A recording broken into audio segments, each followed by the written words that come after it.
We'll call this meeting to order, please. If you could take your seats. Thank you.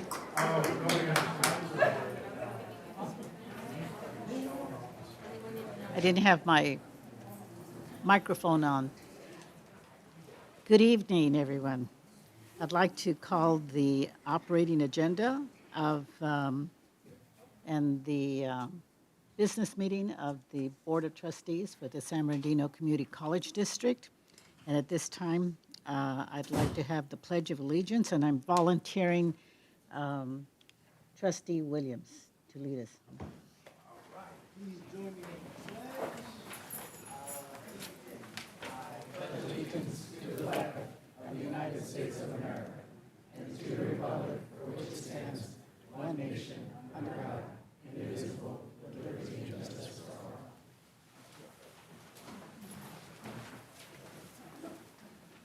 Are there any public comments? There are. Okay. So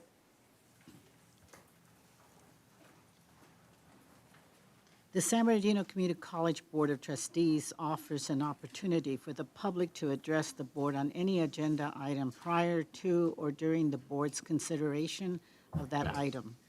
Comments must be limited to 5 minutes per speaker and 20 minutes per topic if there is more than one speaker. At the conclusion of public comment, the board may ask staff to review a matter or may ask that a matter be put on a future agenda. As a matter of law, members of the board may not discuss or take action on the matters raised during public comment unless the matters are properly noticed for discussion or action in open session. Anyone who requires a disability-related modification or accommodation in order to participate in public meeting should contact the Chancellor's office far in advance. So at this point, I would like to have Larry Brunson.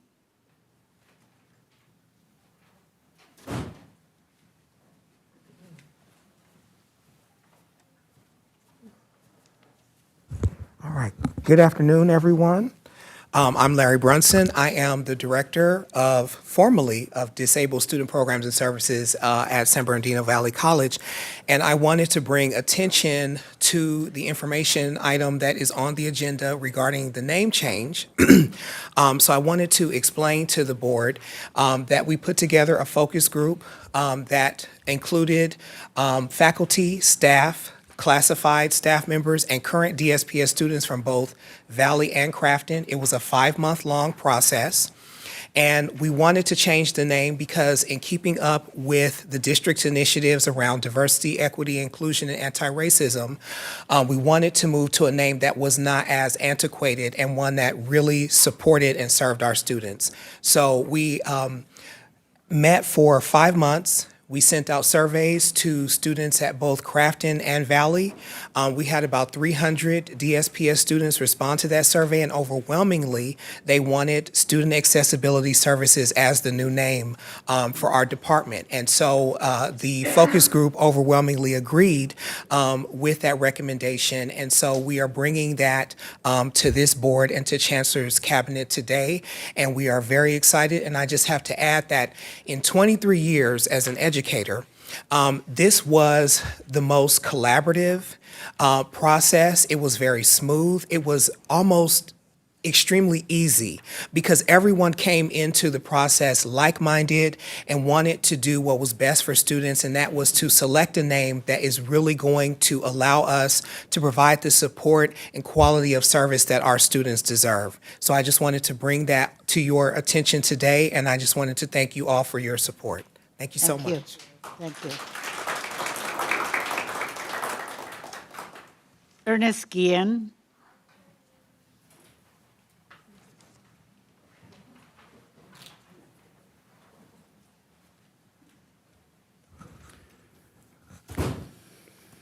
Good afternoon.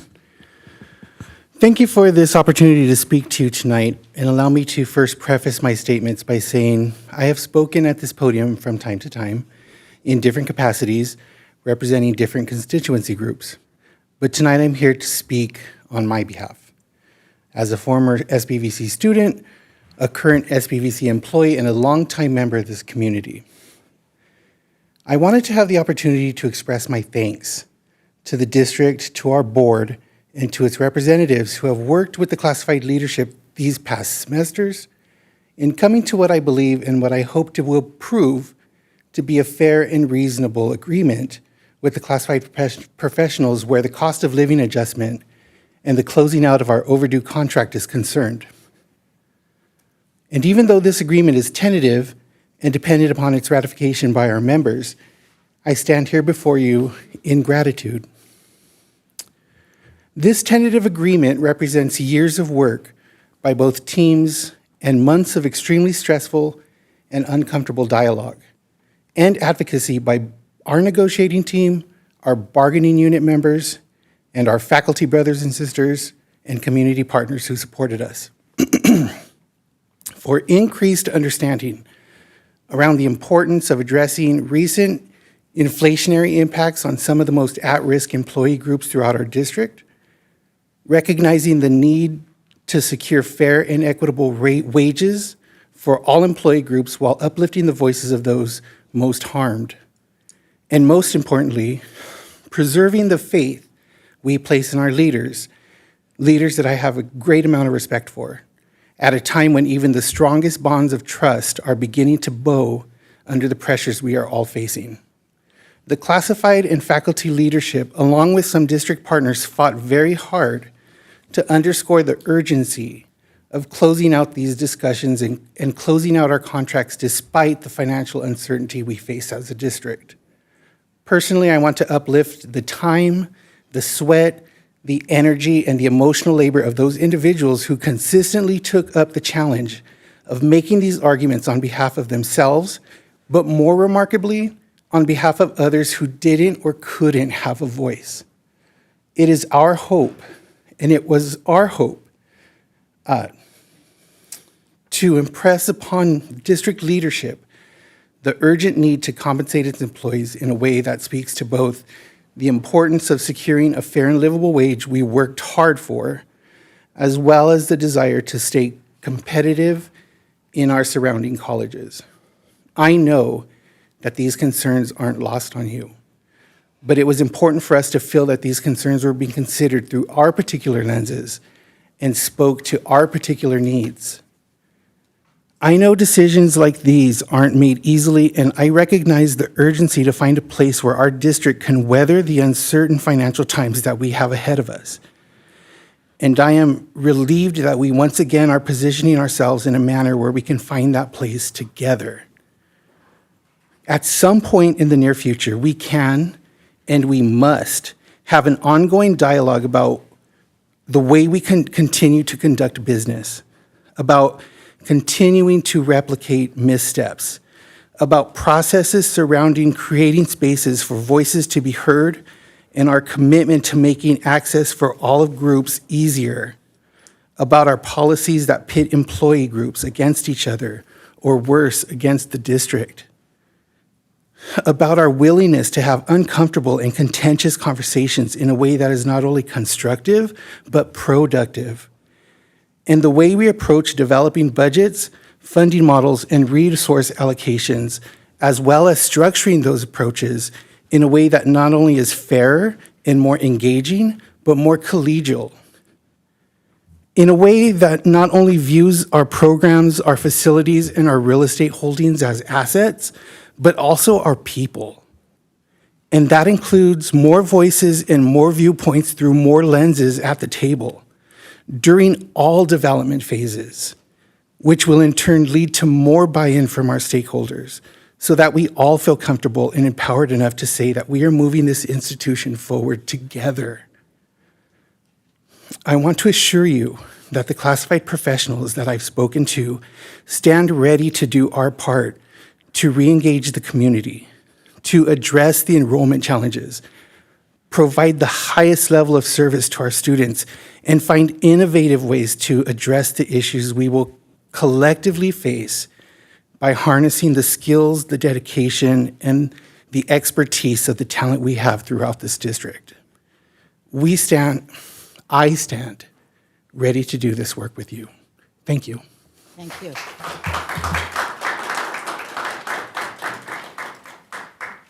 Sabrina Jimenez. And I think also I have a second name, Cheryl DeBartolo.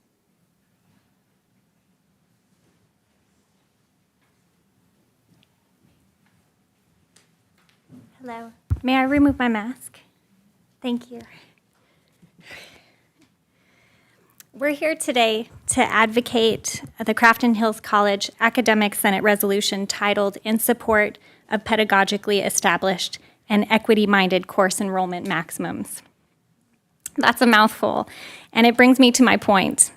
A lot is lost in the language of documents and the bureaucracy of higher education. But what we can't emphasize enough is our love for students and the desire to see them succeed. This is increasingly difficult due to high course enrollment maximums. We both have class capacities of 55, for example, and we try to give our students a one-on-one student-teacher experience in the classroom and fill them with a love for anthropology, history, and education. We've both been trained in equity-minded instruction, and this influences both of our works. In my experience, though, and the experience of many of my colleagues, equity and inclusion policies are mutually exclusive to high class capacity maximums. So we have to ask ourselves, do we want to support quality or quantity? I'm asking you to carefully read the resolution the Crafton Hills College Academic Senate President is bringing before you today and reconsider the resource allocation model distribution. A higher quality educational experience for our students will create more civic-minded individuals who have the preparation and the tools necessary to make our community a better place. I know for a fact that's why we are all here, to make our community a better place. When I was a Guided Pathways lead for Crafton Hills College, this board asked if we needed anything to make it a success on our campus. This is what we need. Please readdress the resource allocation model distribution so that we can lower class capacity maximums to better serve our students. They, in turn, will serve our community. This is a relationship of reciprocity that must be nurtured. Please help us in this endeavor. We want to make this region a success, and it begins with quality education. Thank you.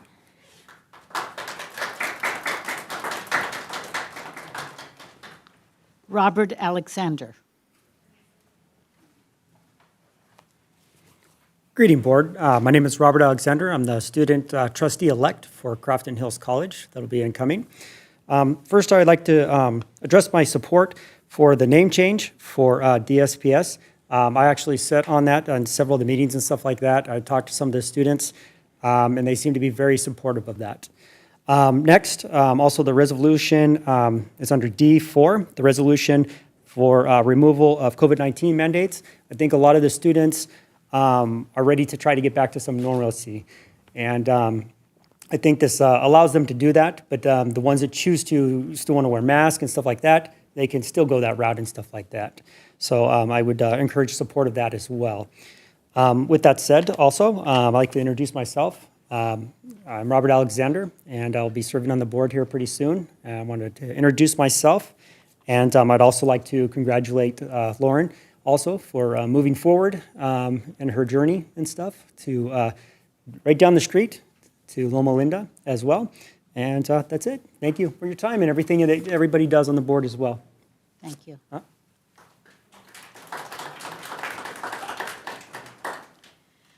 The next item is the approval of the minutes.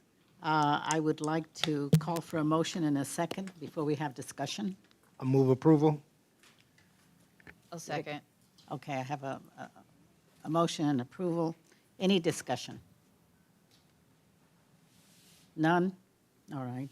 Then I call for the vote to approve the minutes. And if I remember, where is my legal eagle? There he is. Okay. It's a different one today. Welcome. Thank you. Do we take, it seems to me we took a roll call vote. We don't have to. Okay, thank you. So all those in favor, student trustee first.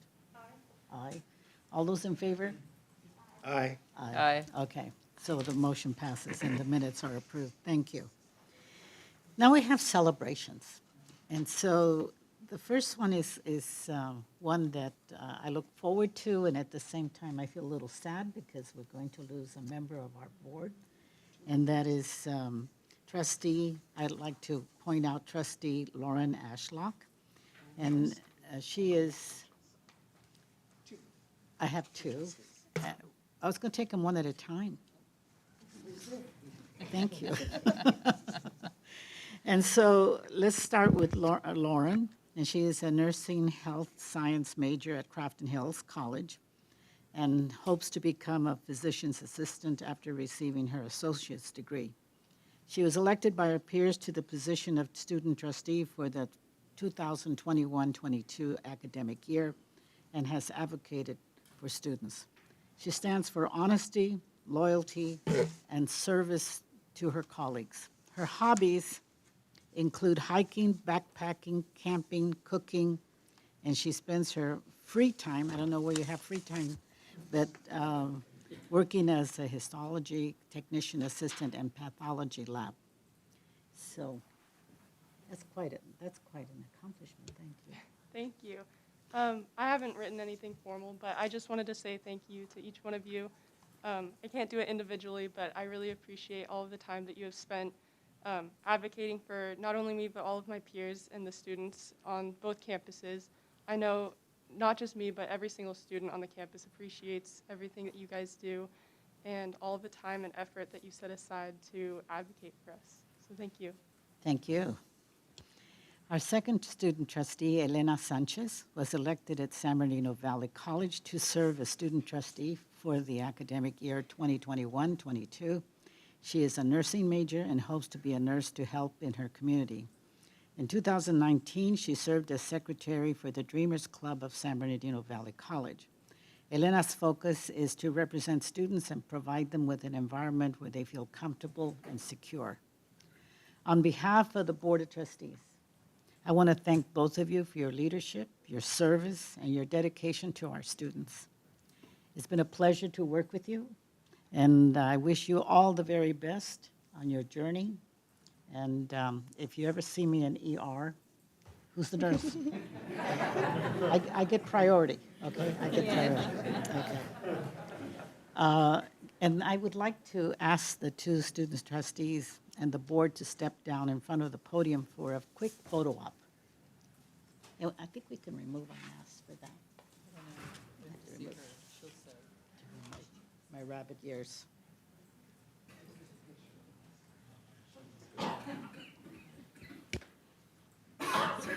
Let's go.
Next, I'd like to have the staff display the applause cards on the screen, and I'd like to recognize the list of applause recipients.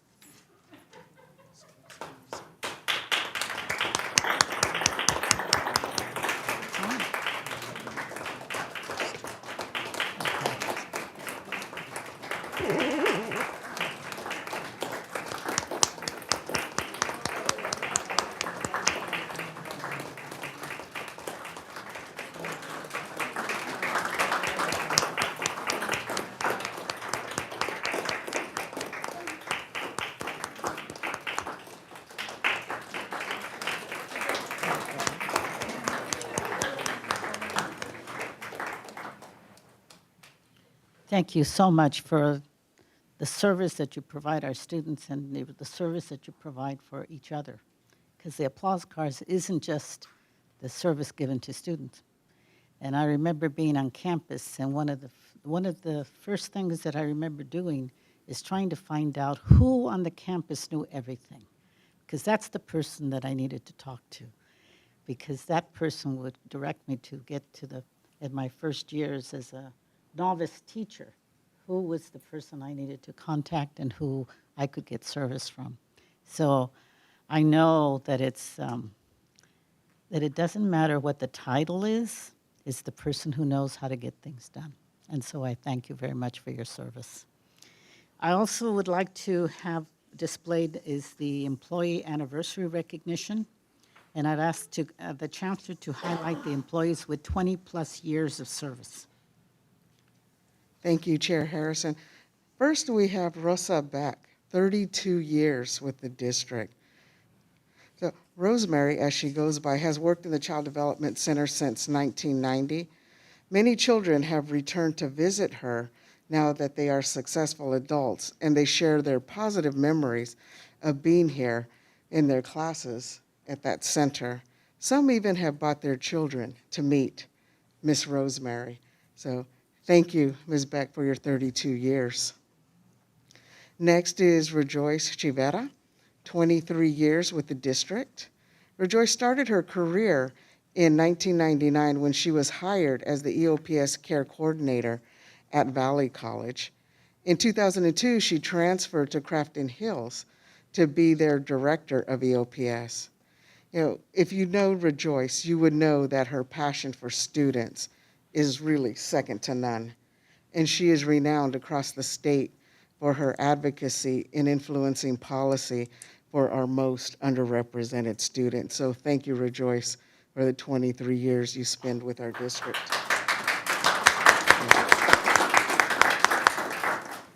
Maria Gonzalez, 23 years.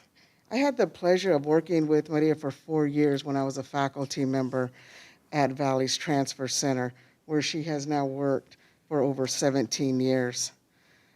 Maria is from Zamora, Michoacan, Mexico.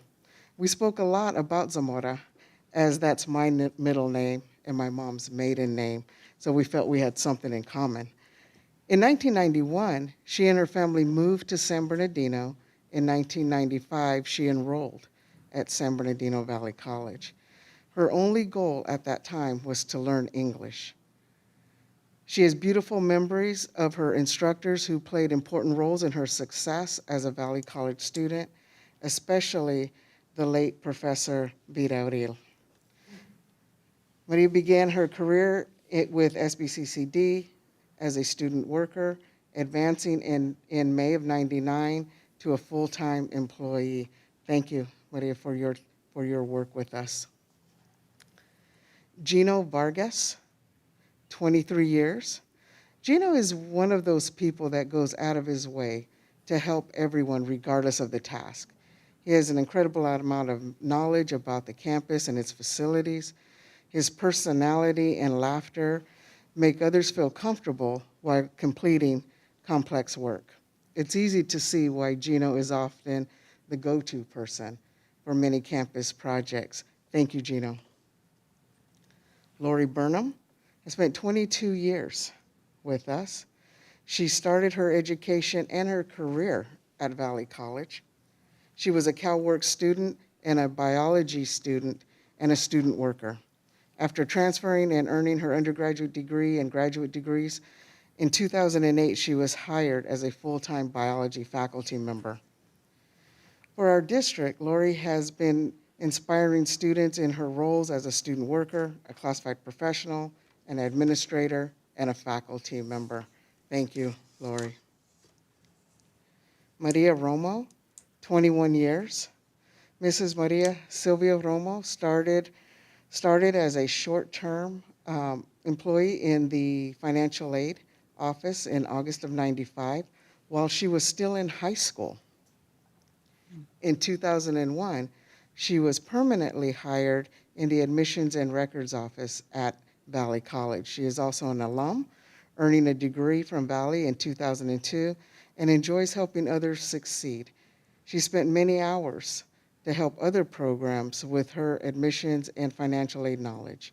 She enjoys helping such programs as Valley Bound, Week of Welcome, the Dreamer Center, and that's just to name a few. Thank you, Ms. Romo, for your work with us. Valerie Alex Scheel, 20 years. Valerie began her career at Valley College as a substitute food service worker in 2001. So Valerie's work ethic, leadership, and skills earned her multiple promotions over the years. She is passionate about her work, and it truly shows. When Valerie is in the cafeteria, you can expect a welcoming dining experience. And if you haven't tried her zesty lemon pepper chicken or her mac and cheese, you are missing out. So thank you, Valerie. And lastly on our list is Debbie Gallagher, 20 years. I had the pleasure of working with Debbie in the president's office for about 5 years. I can speak from firsthand knowledge that her professionalism, love for SBVC and its people, and her student-centeredness is second to none. Debbie started her career at Valley in the Administrative Services Office as an entry-level position and as a clerical assistant in 2002. She's held several positions across campus and currently works in the President's Office as an executive assistant to the President for over 11 years. So thank you also, Ms. Gallagher, for your 20 years with Sbccd. Let's give them all a round of applause, please.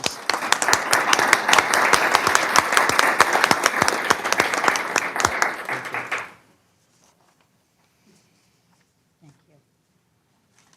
The years go by quickly Yes. when you're having fun and when you work with good people. And it makes a difference. It makes such a difference. And thank you all for your service. The next item is our action agenda, and I'm asking for a motion and a second before discussion. The first item is the MOU between San Bernardino Community College District and CTA. So do I have a motion? So moved. Second. Okay. So do we have any discussion? None? Okay. So all those in favor, student trustees? Aye. Okay. Trustees? Aye. Aye. So it is passed. And congratulations to everybody who has worked very hard on this MOU. Congratulations. Board policy. This is the final approval, so I'm asking for a motion and a second before discussion. So moved. Second. Okay. Any discussion? This is Board Policy 6220 for investments. None? All right. Student trustees? Aye. Okay. Trustees? Aye. Aye. So moved. Is passed. Okay. The next one is regular board meeting dates. And I'll also ask for a motion and a second. Motion to approve. Second. All right. Any discussion? I do want to talk about this times for the committee meetings. You know, 4 of us work, and we originally set the schedule when, you know, the board was a little bit different, and so I think we meet committee meetings at 2 o'clock, and so I just wanted to see if we can survey the board again and look at some just different times, because, you know, some of us are late because we're trying to get from work over here, and yeah, so if we could just talk about, if the executive team could just talk about some other options and, another format, because again, the board's different now, and then, like I said, 4 of us do work during the day, and, yeah. I thought that the regular board meeting dates applied to the business meeting and the strategic planning, and not necessarily to the standing committees. But the standing It's the committees standing are committees. always, they're always on the regular board meeting dates. Yes. Yeah. Yeah, they're on the regular, but the time, your discussion is on the time, isn't it? Or is it on the date? Well, if you can just talk about it, that's, if we can just talk about the committee meetings, if the executive team could give us some more options for time. Okay. In So- relation to the dates. In relation to the dates and the times, okay. So can we amend that motion? Well, I think the agenda item that we have in front of us is for the business meeting dates. Yeah. It doesn't indicate the committee meetings on this agenda item, so I don't think that there's an amendment needed for this particular Okay. agenda item. I think when we get to the point where we have an item with regard to the committee meetings, which is typically at our reorganization, when Then we we can set change it. those committees and we set those schedules. So it might be something where we could revisit that December item when we reorganized. And I think that's the request at this point, is to look at that now that we have new dates for the business meeting, because the reorganization and this particular calendar don't necessarily align, right? Reorganization is in December. We're setting these board meeting and strategic planning dates that start in August, so maybe a calibration might help too for Okay. clarification. Okay, any other discussion? No? Okay, so student trustees, I'm calling for the vote. Aye. Trustees. Aye. Aye. Okay, thank you. The consent agenda is expected to be routine and non-controversial. It will be acted upon by the board at one time without discussion. Any member of the board, staff, member, or citizen may request that an item be removed for this section for discussion. And I think we have a couple of, Yes, Madam Chair, I would like to pull items 6B2 and items 6D4, please. are there any other items that need to be pulled?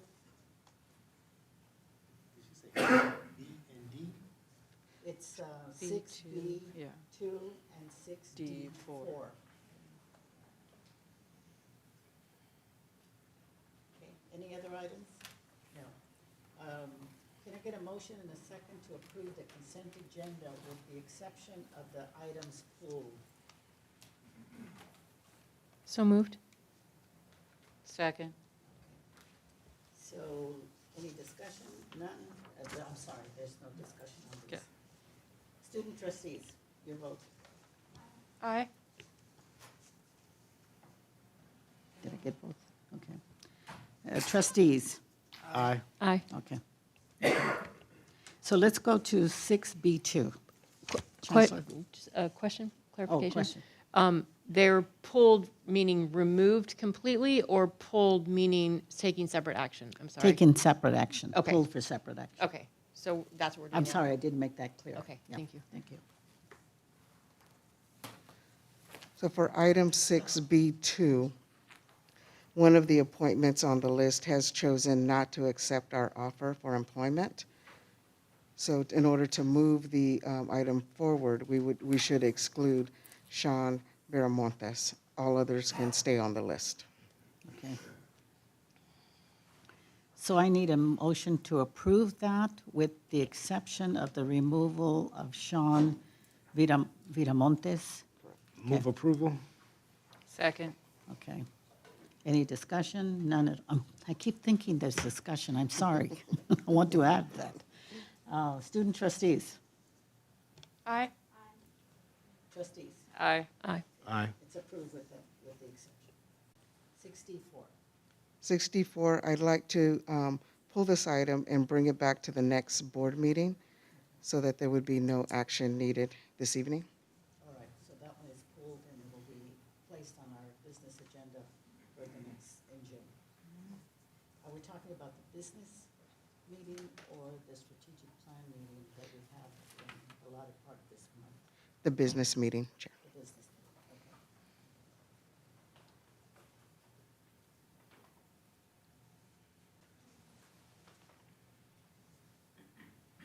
So the next item is.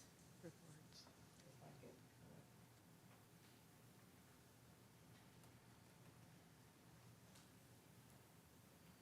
the next item is board committee reports. So do I have a committee report? I think the legislative committee did cancel their meeting. Correct. We did not meet today, and we don't have a Okay. report. So we should have one from the finance committee.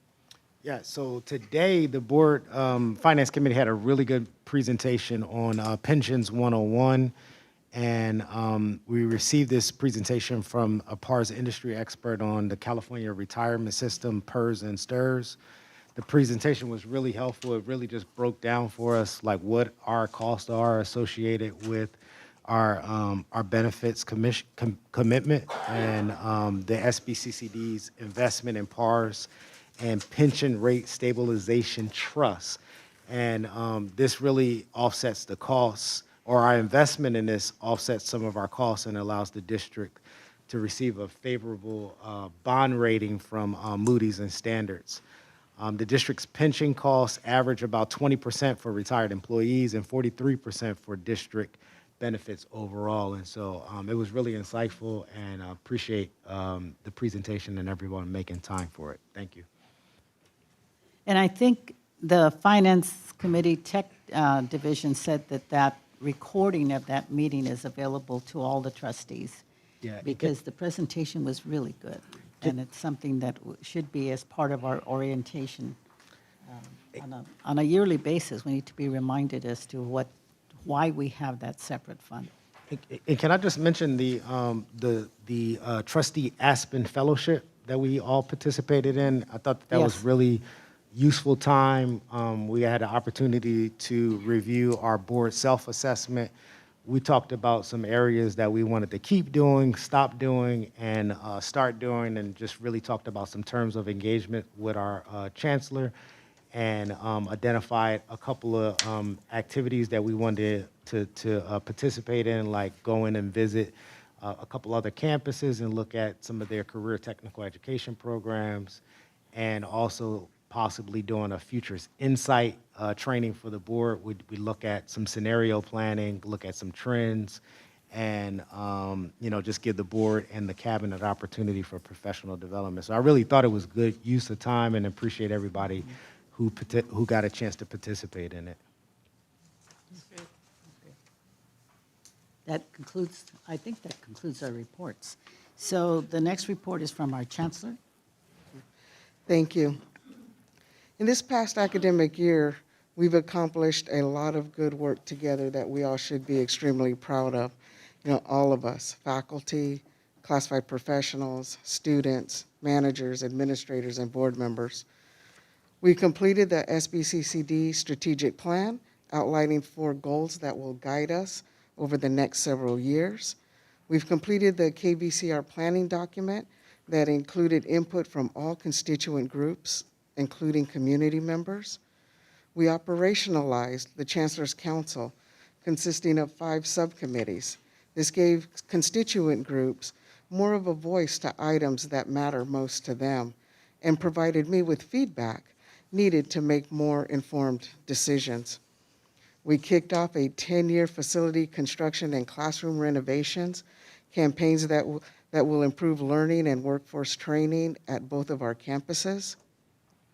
Our advocacy has resulted in $5 million in state and federal funds to create student apprenticeship opportunities at KVCR, and continue PBS and NPR programming for the 4.6 million people who live in the Inland Empire. Our advocacy also resulted in $1.7 million to reward students $10,000 grants for community service. Our colleagues at GIA, Growing Inland Achievement, selected our district to take the lead in submitting a regional K-16 state grant application. to help build a college-going culture in the Inland Empire. That K-12 college and university leaders agreed that Sbccd should take the lead in this effort is a testament to their trust and confidence in our college district. So we're hopeful we'll be selected when the state announces their grant on May 20th. And most importantly, this month we will award thousands of degrees and certificates to our students across the district. We would not have been able to accomplish this without all of us working together. It is going to be exciting to see these students cross the stage later this month. And I want to thank all of you for all that you have done to help support and encourage our students. Faculty, I hope you get some much-deserved rest this summer. Our classified professionals and managers, I hope you take some well-deserved time for yourself this summer to recharge. Thank you all so very, very much for all that you do. Thank you. Thank you, Chancellor. And we hope you get a little bit of vacation time also. Thank you. I'd also like to add one other thing, if I may. First off, just to congratulate again Chair Harrison for being named as one of the unsung heroes by the Assistant League, and that event, the headdress ball, was just this past week. So congratulations. So, yes. Thank you. And also big congratulations to Trustee Williams, who was honored with the key to the district for the Rialto Unified School District for all of the work that he does for the community and the students. Congratulations.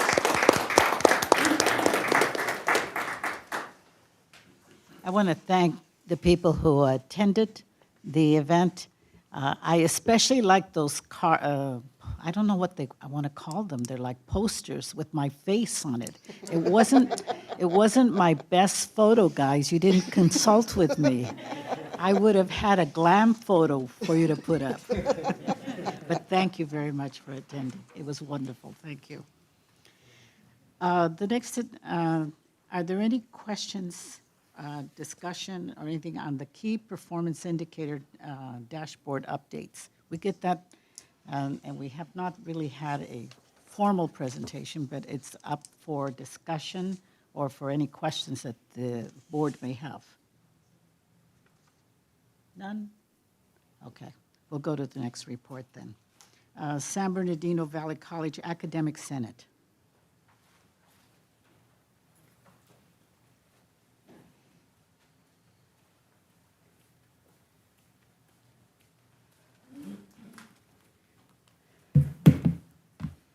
If I may.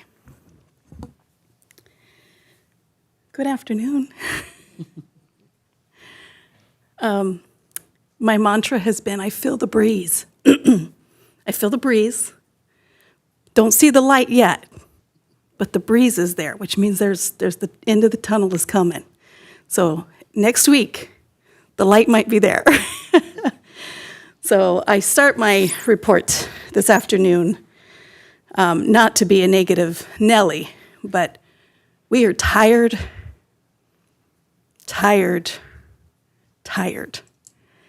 And it's not for any one particular thing, and I don't want this to come off as negative, but I think it needs to be real. We're exhausted from all the work that we've done. Good, ugly, indifferent, all the work that we've done. I'm proud to say that fatigue is coming from some of the hardest, most rewarding work. Seems like conflicting, right? It's the hardest work we've ever done, but it's also the most rewarding work we've ever done. And I'm talking very globally, and it may seem cryptic because I don't have a specific example, other than that's what we've been doing for particularly the last month, right? It's just ramping up. It's one more project after another.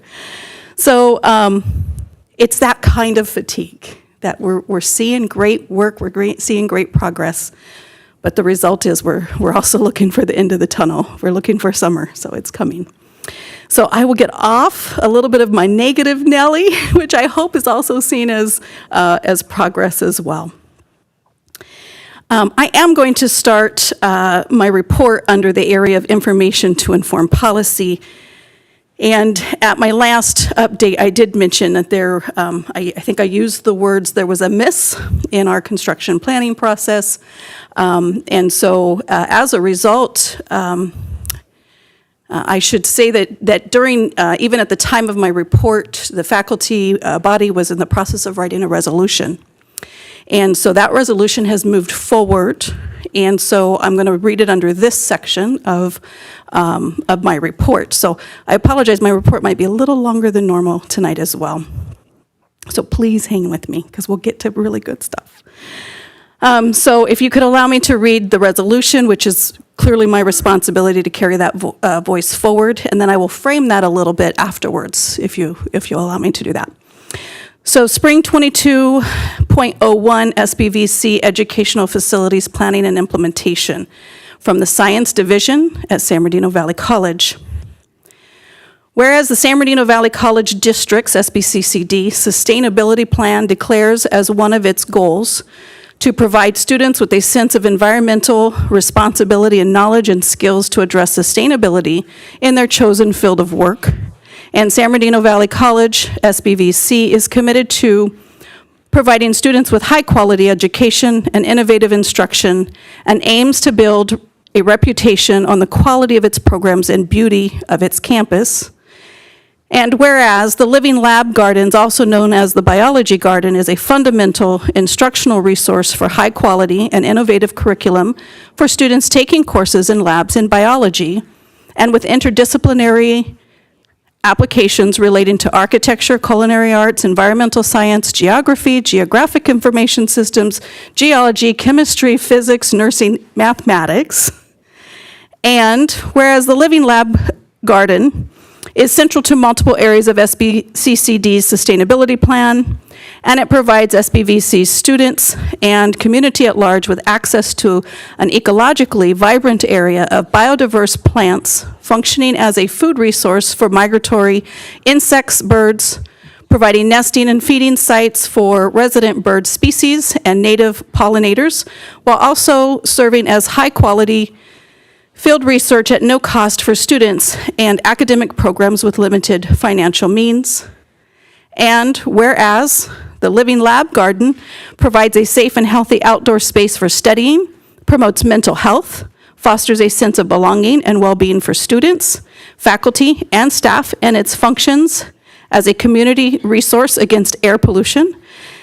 Given that the California Air Resource Board, CARB, has identified San Bernardino as an AB 617 community where exposure to air pollution must be reduced.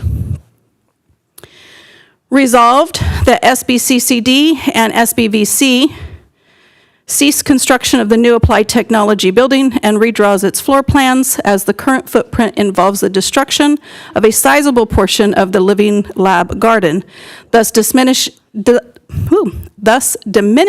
adherence to SBVC's mission and Sbccd's sustainability plan, and generating negative impact to current educational activities.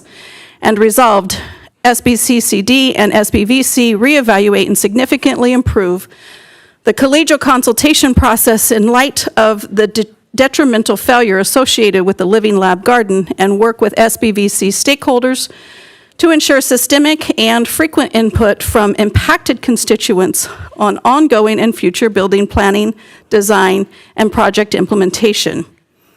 And resolved that Sbccd and SBVC work with district fiscal services and SBVC's stakeholders during construction of the new applied technology building to ensure immediate mitigation and simultaneous establishment of equivalent or better outdoor instructional site with adequate funding and planned construction processes.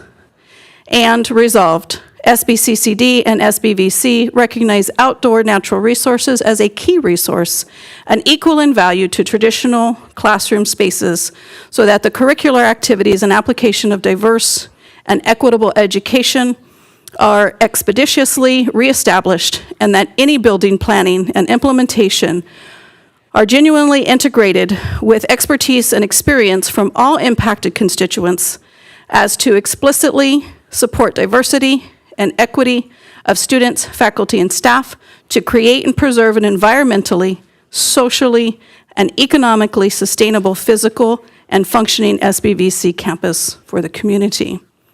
This resolution was voted on by Academic Senate at SBVC on 5-4, and the motion carried. So I just want to recognize and frame this a little bit, that I inadvertently led myself into this discussion at my last report in talking about how resolutions are utilized in many cases across the system and at the state level. Resolutions are to be seen from the faculty perspective, so I'm using faculty voice here, as an opportunity to express a voice.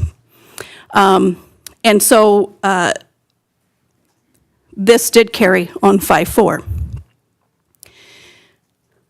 I would be remiss if I did not also recognize that during this time, and as soon as this became known as a serious issue, that our administration has stepped up and they have begun conversations and involvement that we trust will continue to happen.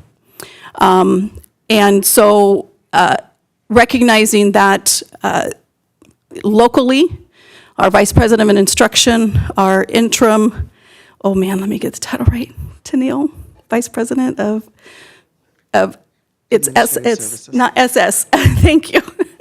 Sorry, I was wanting to say student services, and I'm like, that's not the right one.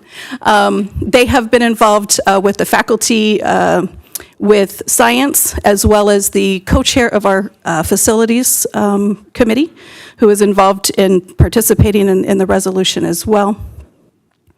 Our interim vice president, or our interim president, not vice president, our interim president, Scott Thayer, Dr. Thayer, has also come to the table, as well as Vice Chancellor Torres has come to the table. We've had conversations since then.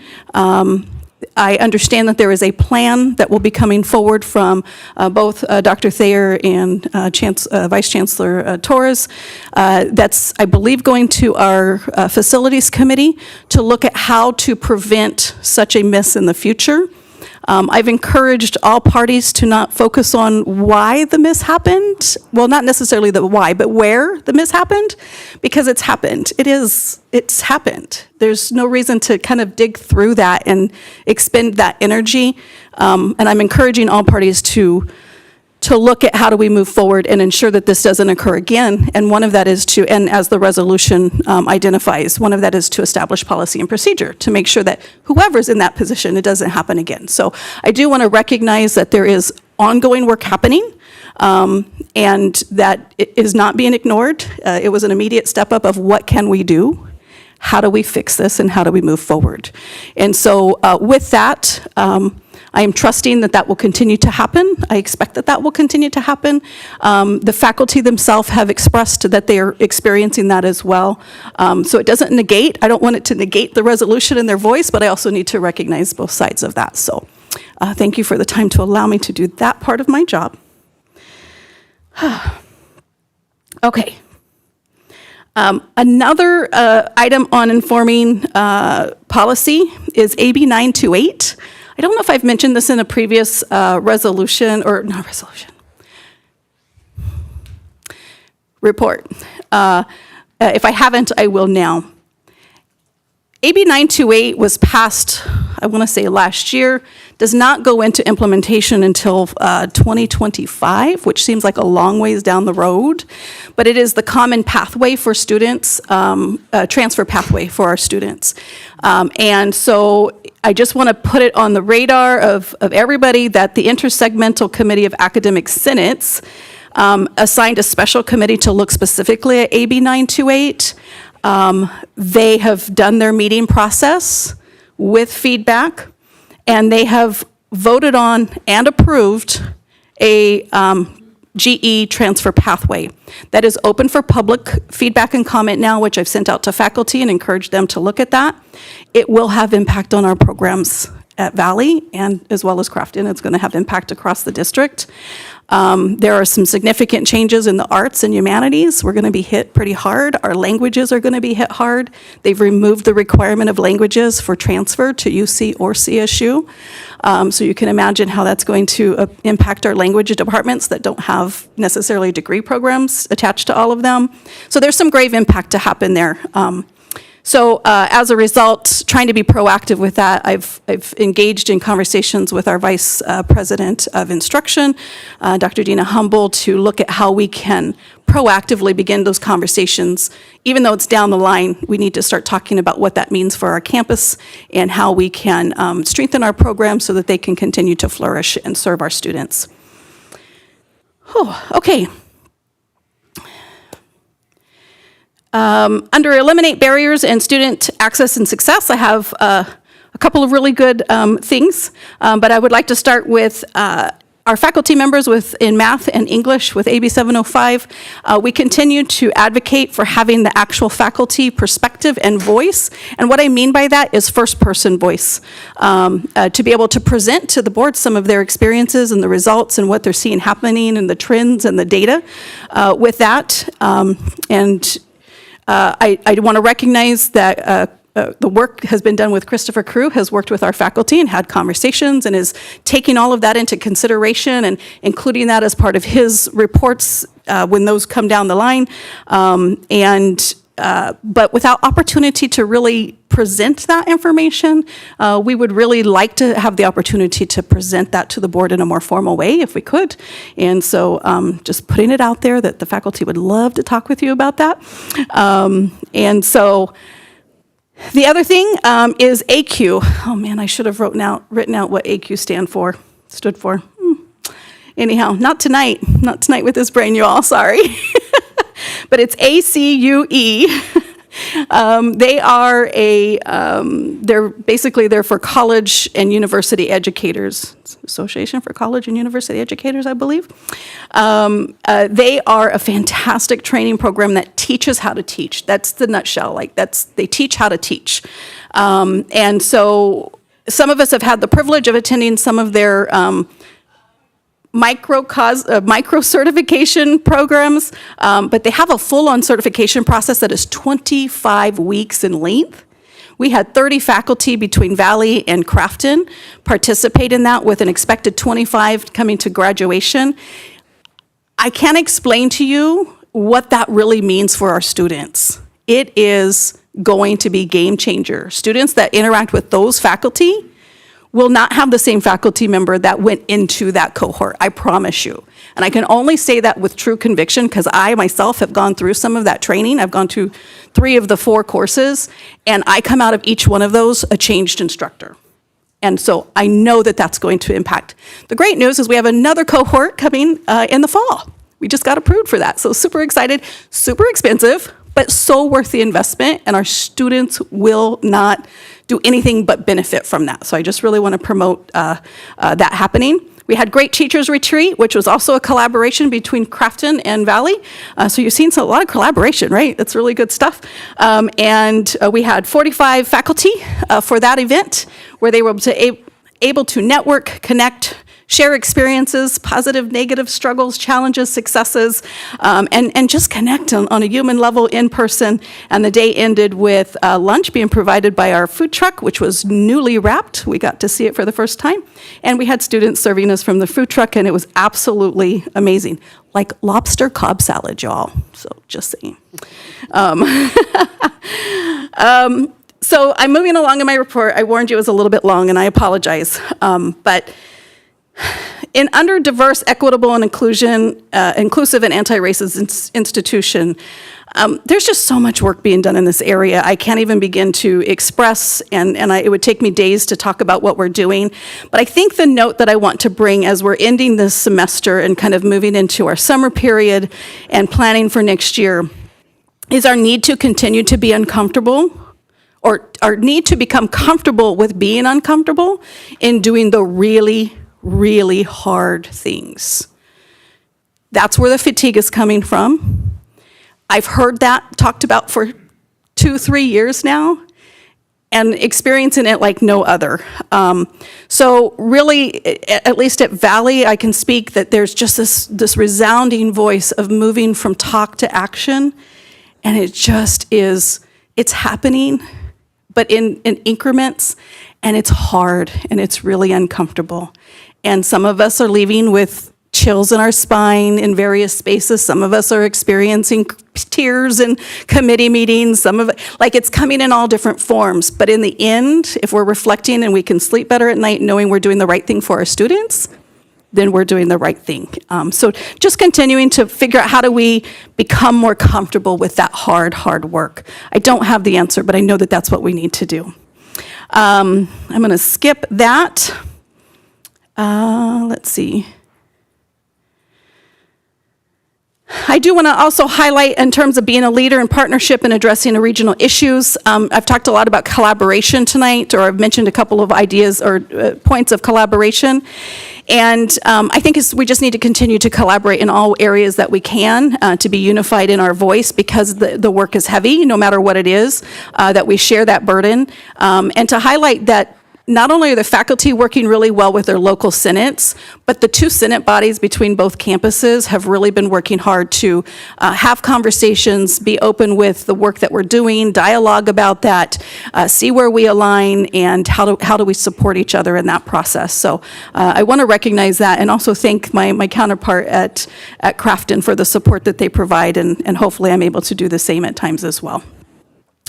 Another big thing that is coming down the pike is our DE faculty leads have been serving on advisory committees regarding the scaling of POCR meaning peer online course review process, and quality course review processes.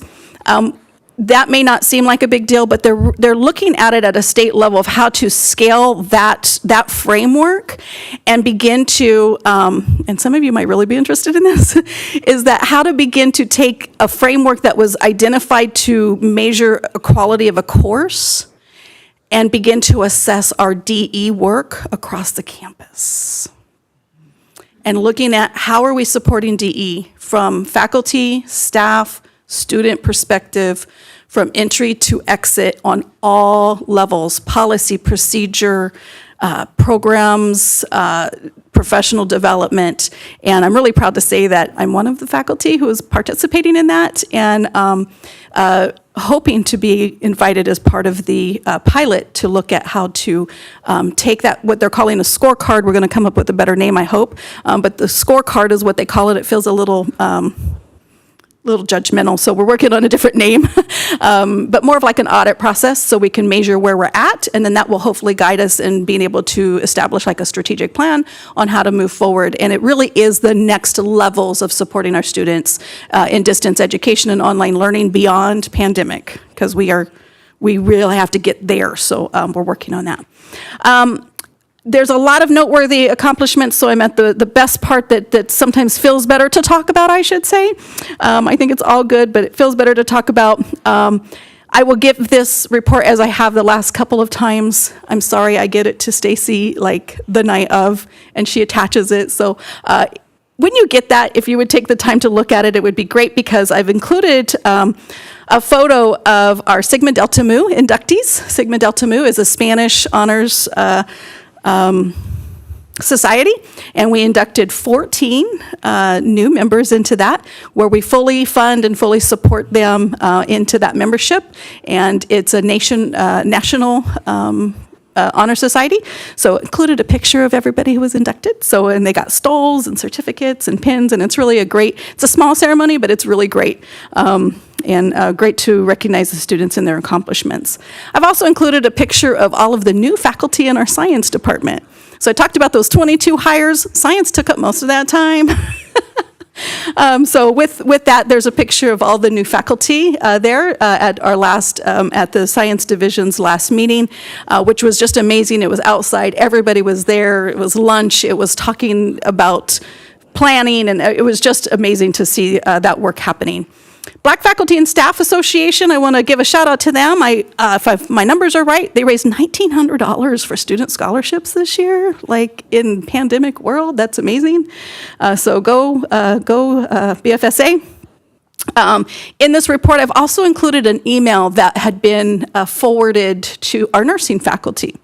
There was a community interaction that resulted in recognizing a nurse had recognized somebody from the community and said, "Oh, I have people who went to Valley. Let me tell you about my experience."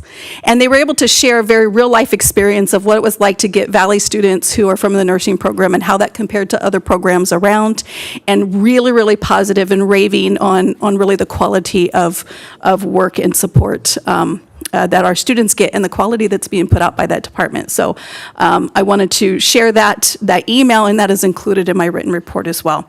The resolution that I read is also included at the end of the report for your review as well. So I recognize I've taken a whole lot of time. I don't usually take this much time, so I'm going to ask for your grace in that. And I'll see you over the summer. And just recognize as we move, though, we are moving into summertime for our faculty. They are leaving next week or the week after, whenever graduation is. I can't keep track of days. So they're leaving soon. So I will be here giving reports or providing reports, but our faculty will be out. So keeping that in mind as we pass processes and procedures and board items and all that kind of stuff. So thank you guys for your time. Have a great night. Thank you. San Bernardino Valley College Classified Senate.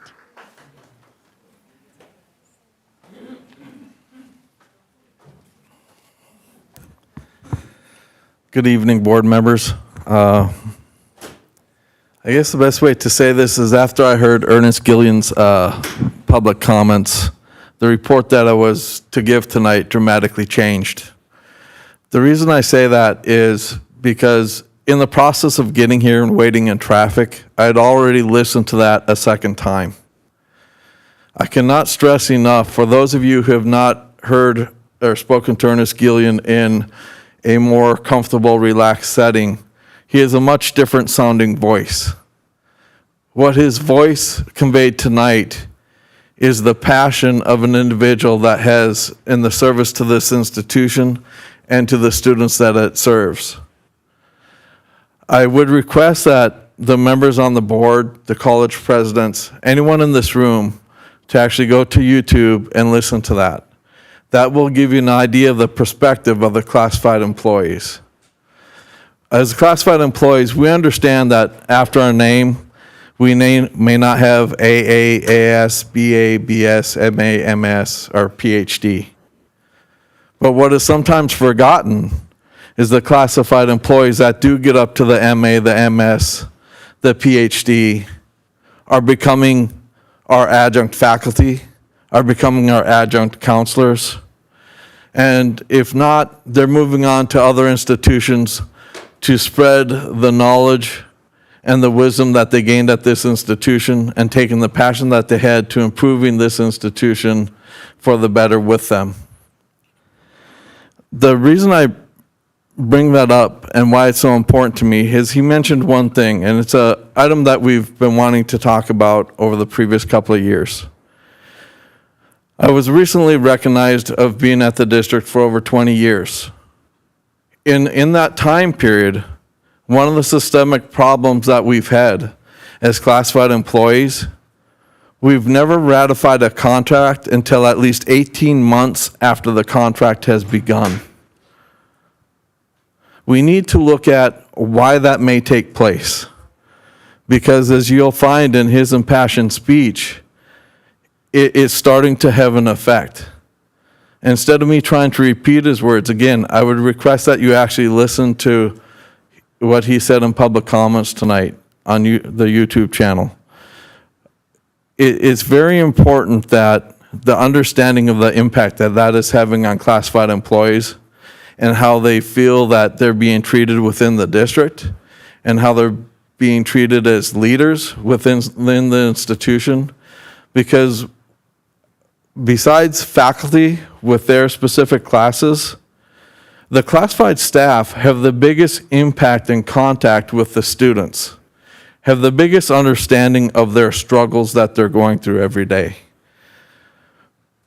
So I implore you to help us with your direction and guidance as we work on things and the classified staff continues to push forward and working with the committees, that we understand the concept between listening and being heard.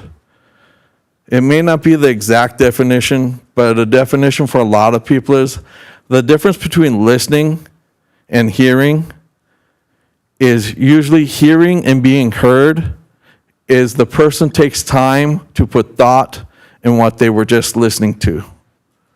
Because that thought after the listening is where the changes are made, where the mindset can make alterations to move forward. And it's also the point as we look at grasping things of systemic problems, a diversity, equity, and inclusion. It's also the point where we reflect upon what we can do for our part to make those changes occur.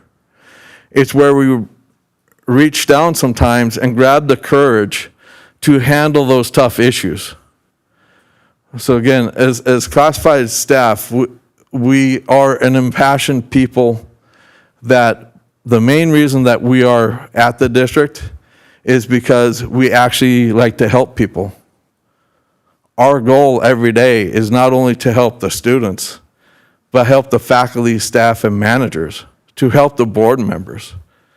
We don't see it as helping one entity. We see it as helping the whole institution getting better and moving forward. And again, I'll reiterate, part of what he said in public comments is a direct reflection of struggling with a lack of confidence of being heard that is starting to affect the classified staff, how they're viewed, and in that regards, it's also trickling down to the student and to the student population.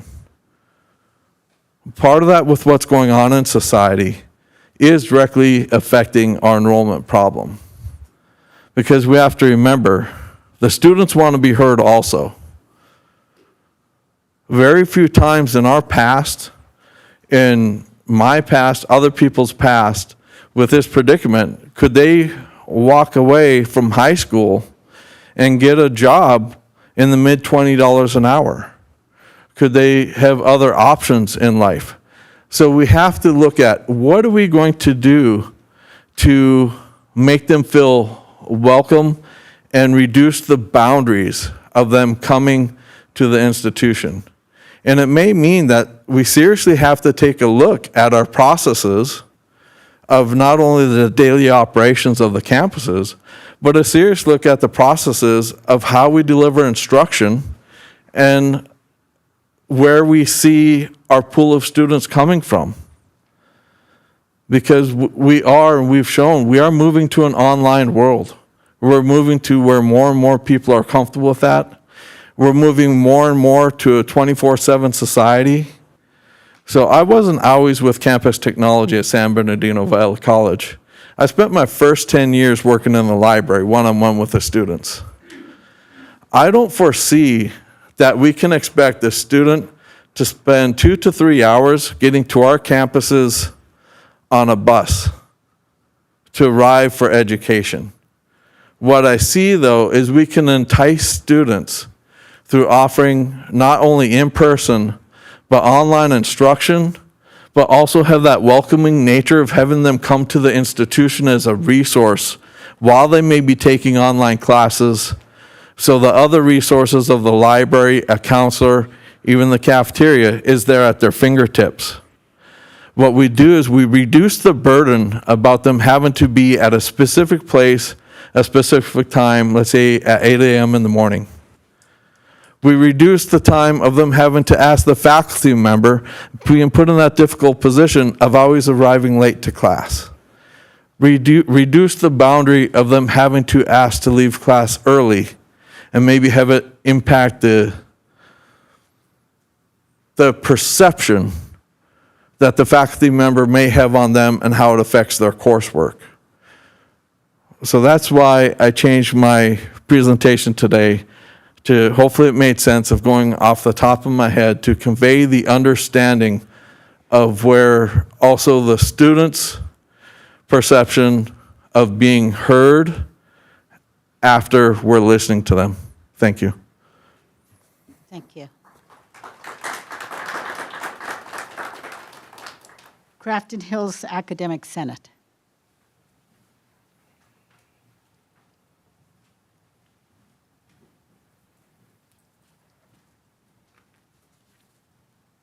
Hi, everyone. I brought handouts again. Woo! Does anybody need a copy of the resolution that we're going to read tonight? Or were you already given it? Okay, perfect. So I did turn in my report in writing ahead of time, which I was ridiculously proud of myself for. And I want to thank Davina for her mention of how well our Senates get along. She called me to see how she could support our Senate in her report. And I said, mention that we're friends. And she did. Nailed it. Thanks for that. So I'm just going to read an introduction to the resolution and then the resolution. First, we want to draw attention to some commonly abbreviated terms. Course enrollment maximums are commonly called course caps, and the resource allocation model is commonly called the RAM. There's been a long known fact throughout our district: Crafton is teaching with larger class sizes. If you want to take a history course, for example, you can attend Crafton and sit in a lecture hall with 54 other students, or you can attend the same course at Valley and sit in a classroom with 34 other students. That 20-student difference makes a huge impact on classroom engagement, especially on peer-to-peer and instructor-to-student support. As you know from my reports and the reports of our president, Crafton is focused on building equity into our classrooms and growing positive relationships with our students. These techniques become impossible as our course caps increase to support our district's budget. How can we build positive relationships with our students or even know all their names when we're teaching 55 students to a class? These classes are often 3-unit classes, which means 5 of those classes makes a full-time faculty's load, which means our faculty are teaching with 275 students each semester. Can you learn the names of 275 students or their backstories or what special support systems they need? Can you notice when they're missing from class? Can we identify our students as individuals when they're standing in a crowd of 300? At Valley, the cap of 35 students, that number drops to just 175 students per semester. Crafton Hills faculty want to supply personalized support. We want to grow relationships and positive engagement with each student. 100 fewer students every semester would make that feasible. The resolution we read tonight is a plea for the board to take the issue of course enrollment maximums, the resource allocation model, and uncapped assessments of the colleges by the district seriously. What are we asking our students to give up to support our district budget? Each time the district assesses the college, what are Crafton students asked to sacrifice? Crafton has long been told that it runs in a deficit or that it can barely make ends meet. The district is never told that it is over budget or that it is overspending. Yet when money comes from the state, the district takes what it needs to operate uncapped with no limit, and Valley and Crafton split whatever is left.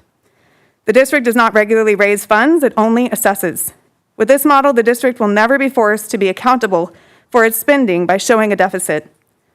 The district's budget is $22 million. Crafton's is $33.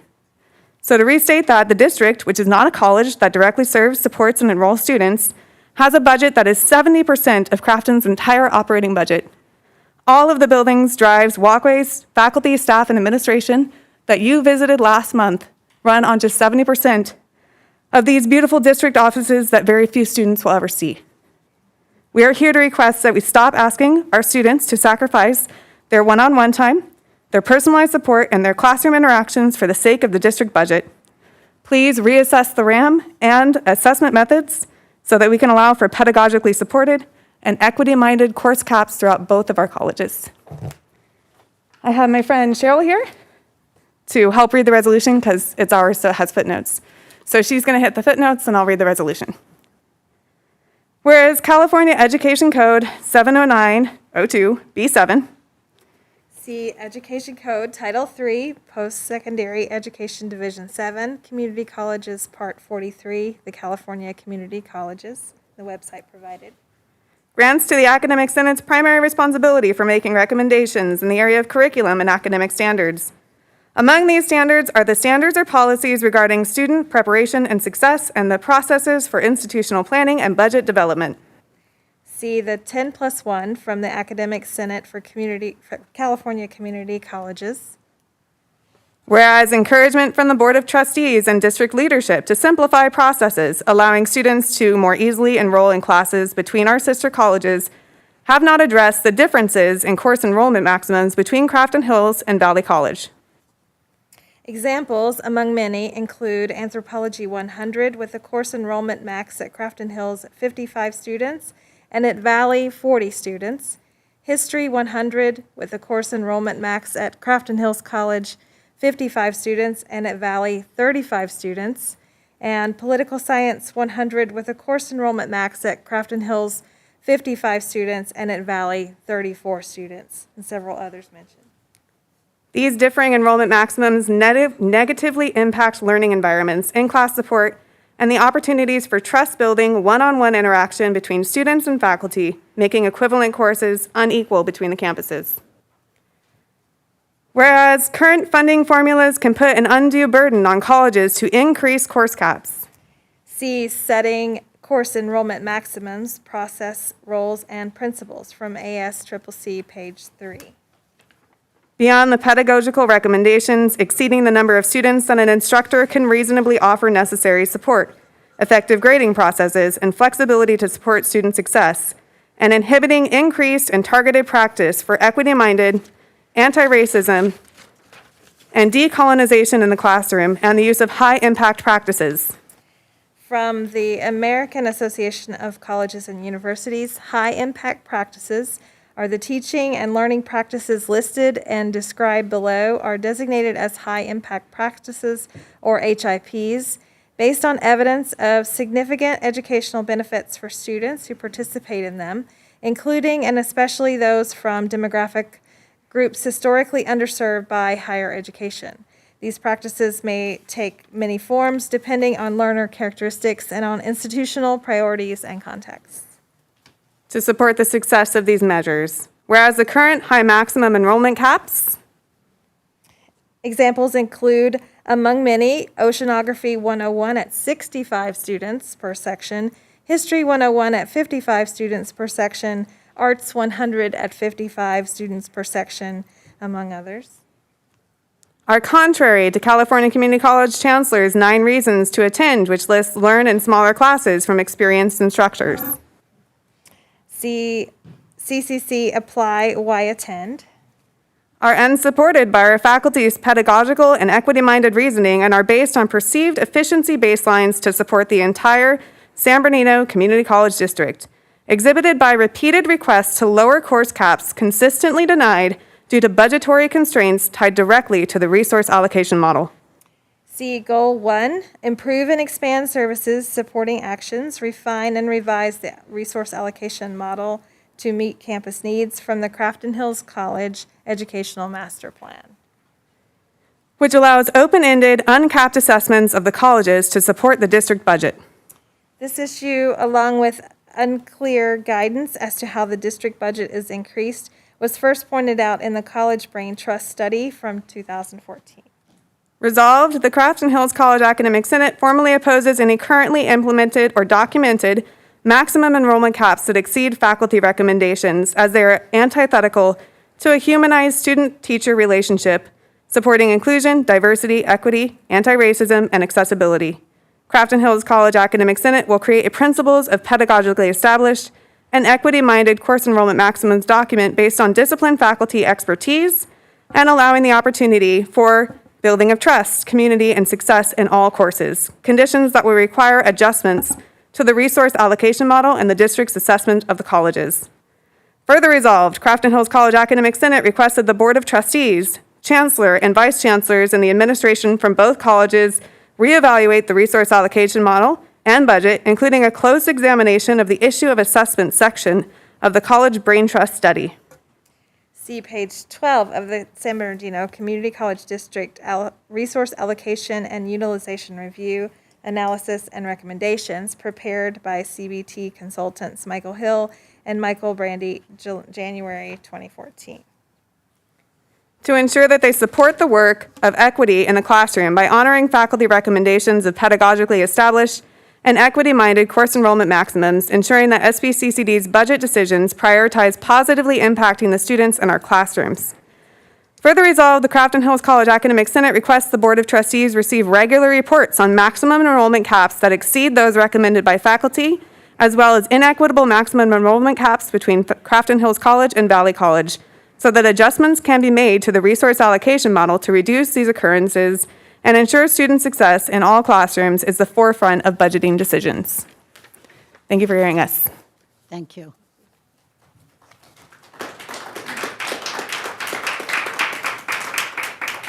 Crafton Hills Classified Senate.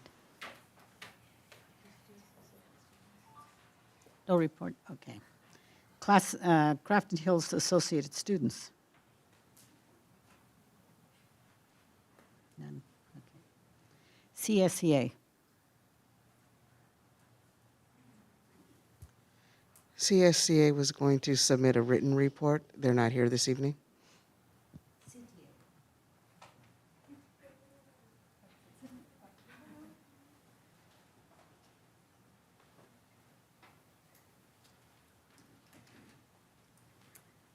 okay if I take this off? Then you can see my face. I might smile during this report just a little bit, and you'll find out why in a minute. So, good evening, members of the board. I have a very brief report tonight. And first, what I want to say is thank you to all of you for your support on our wages negotiation for both the full and the part-time.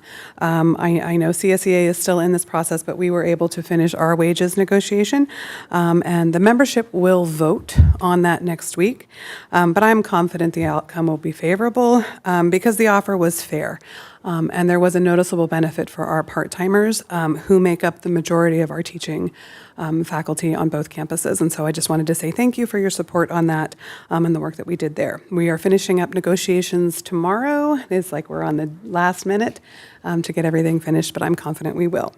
As I'm sure most of you have know, we had our election for our executive board.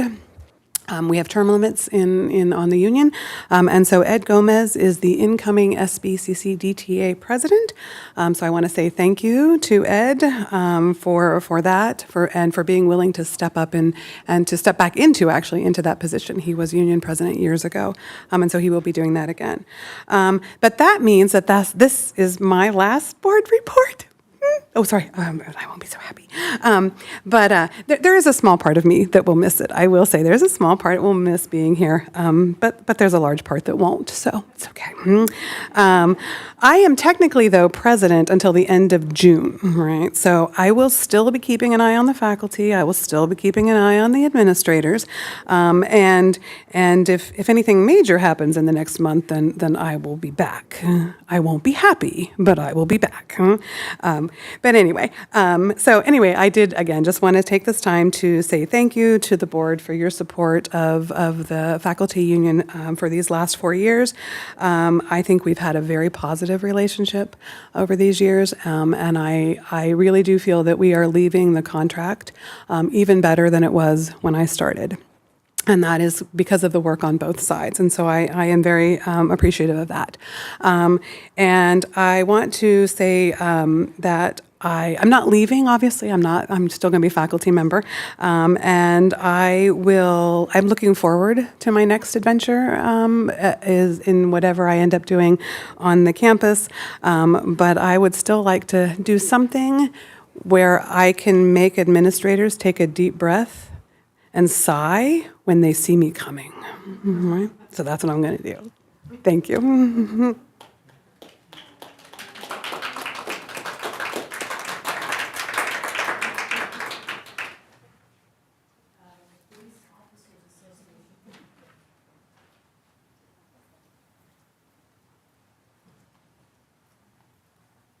Good evening. Just wanted to start off by saying congratulations and thank you guys to the student trustees. Sounds like you're both going into medical professions to help people out in the future. And we wish you guys the best and good luck. And thanks for doing your guys' service as you move up in your careers. In our situation, as far as staffing goes, we sit at 7 officers. We have 2 that are on medical for family. So we have 5 effective officers for the district. We had our last hiring, in the last recruitment, we had 3 people go through our backgrounds. One was poached or recruited by a other department. Another failed their background investigation, and the final made it through, but then was poached again by another police department. So net 0 for that last recruitment effort. However, I heard that we'll be reflying the application, and I believe we have 13 applicants, so hopefully we can get a handful in from that group. Moving forward, I heard that we had a proposal to mitigate the parking at Valley, to open up the Orange Show parking lot and then bus students in. I understand it was a proposal that the police department enforce that parking lot.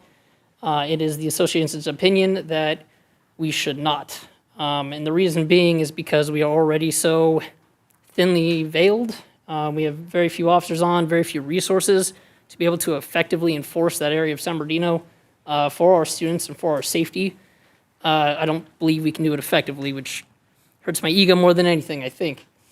So I hope that we can look at an outside security or contract from San Bernardino PD, but we are already so strapped on trying to enforce Crafton and Valley to keep things safe for our students that I don't believe it'd be fair for our students to have their cars broken into because we can't be there 24/7 to enforce traffic control. So otherwise, that is our report, and thank you very much. San Bernardino Valley College President. Good evening. It has been a busy semester. We are wrapping up a very, I think, active and successful semester. I would also like to thank our student trustees for their service and congratulate them on their next steps in their educational journey. It's been a pleasure sitting at this dais with you both this year, so best of luck and congratulations. I'd also like to acknowledge our Student Accessibility Services renaming at the district and the collaborative work that you all have done together with Crafton Hills College on behalf of students. I think a name says a lot, and you acknowledge that, and with the students' input, faculty, staff, and college input, you have come up with a great name. So go SAS, Student Accessibility Services. I want to touch on the bio garden conversation.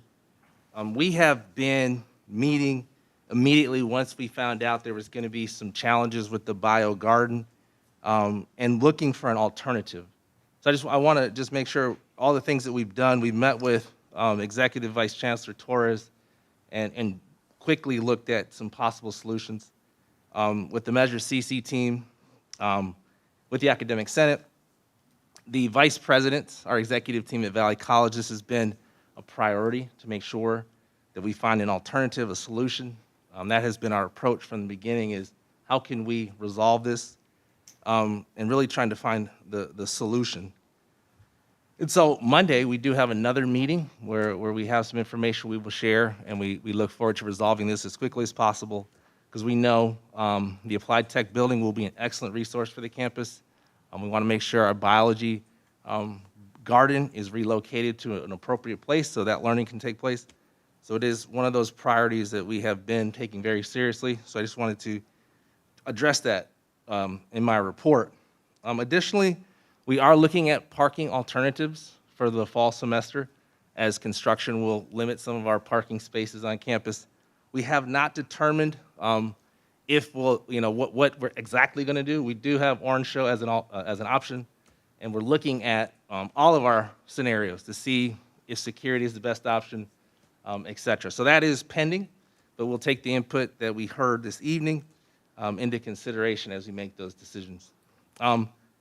I was fortunate to attend the in-person biology department meeting, so it was good to see the faculty outside. They had an outdoor meeting, and that's where the picture was taking place.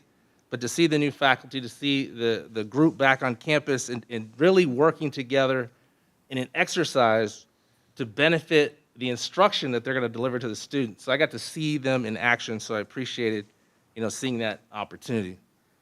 Couple things that have been happening. Last week, we attended College Signing Day at San Manuel Stadium, where we got to acknowledge our seniors in the area who were going to be coming to Valley. It was a collaborative effort with Cal State UC's privates, community colleges. And so we were in attendance.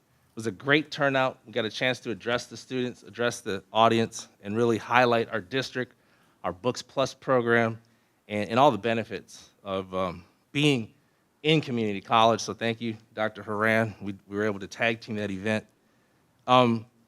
We hosted a National Prescription Drug Take Back Day, and that was really to inform the community about how to dispose of prescription drugs properly.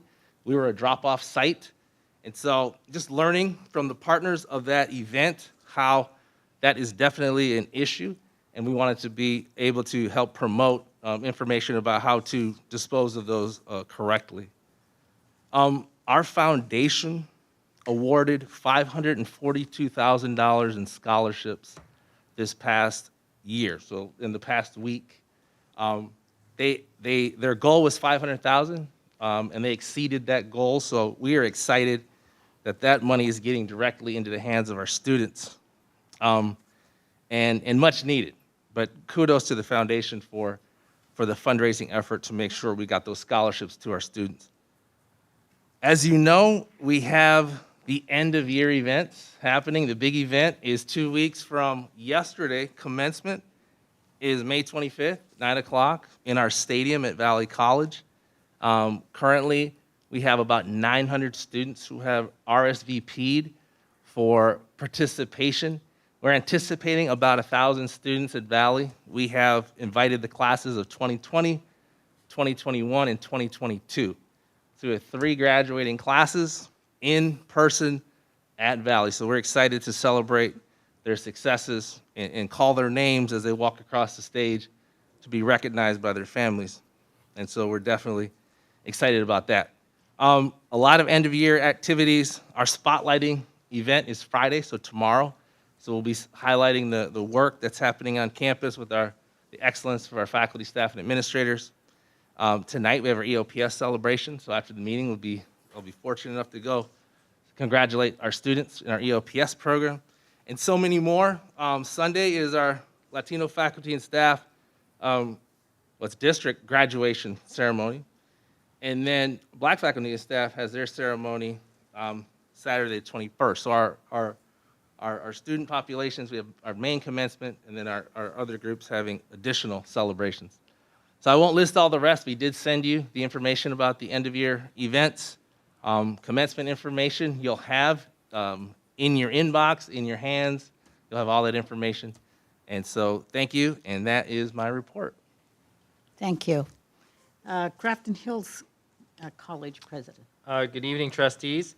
I would like to start off by also thanking our student trustees, Elena and Lauren, for sticking with us throughout this year. And I've got the opportunity to work a lot with Lauren. She's just been a fantastic leader at Crafton Hills College, and just a real contributor, not only just as a trustee, but she's been very active in our student senate, and really appreciate the great work you did this year. I also want to thank Meredith McLaren, if she's still in the room, if she's run out yet, and congratulate her on surviving being president of CTA. You've been a pleasure to work with. We're looking forward to having you back full-time at Crafton. And I'm also looking forward to working with Ed Gomez. He's already reached out and set up communication meetings and carrying the good work forward. Just a few things to report on. Around goal 1 about eliminating barriers to student success. Last night we had the pleasure of honoring 60 students that accepted our offer to participate in celebrating their completion of the Promise program. And so at commencement this year, you will see students in commencement with white stoles. And those are students that completed the Promise program in the prescribed 2-year timeline from the second cohort. And that was really special. 2 different parents came up to me and talked to me about how transformational it was for their students that were there, including one mother-daughter who pair will be walking across the stage together because they're both graduating that night. Around goal number 3 about being a leader in the region, very excited to announce that our own Dean of Student Equity and Success, Dr. Ivan Pena, has been selected as a 2022 fellow by the National Community College Hispanic Council, and he'll be spending the next year going through a professional development program with them, and it's very exciting for him and what he'll be able to bring back to our campus as well. Last board meeting, I said that we had this is around ensuring fiscal accountability and sustainability, about the successful gala that we had, but I didn't provide you with any numbers. I now have numbers. I'm excited to report that we had over a 100% increase in our charitable giving. We netted $188,000 from the gala. Wow. It was a tremendous success, and gained 13 new President Circle members from that evening. And I just want to thank the trustees for attending, and Chancellor Rodriguez and Jose Torres and all those that attended. It was a successful event, and it really showed up that our community is here to support students, and that will result in direct support for our students. So, and that's my report. Thank you. Executive Vice Chancellor, report. No report. Okay. Vice Chancellor.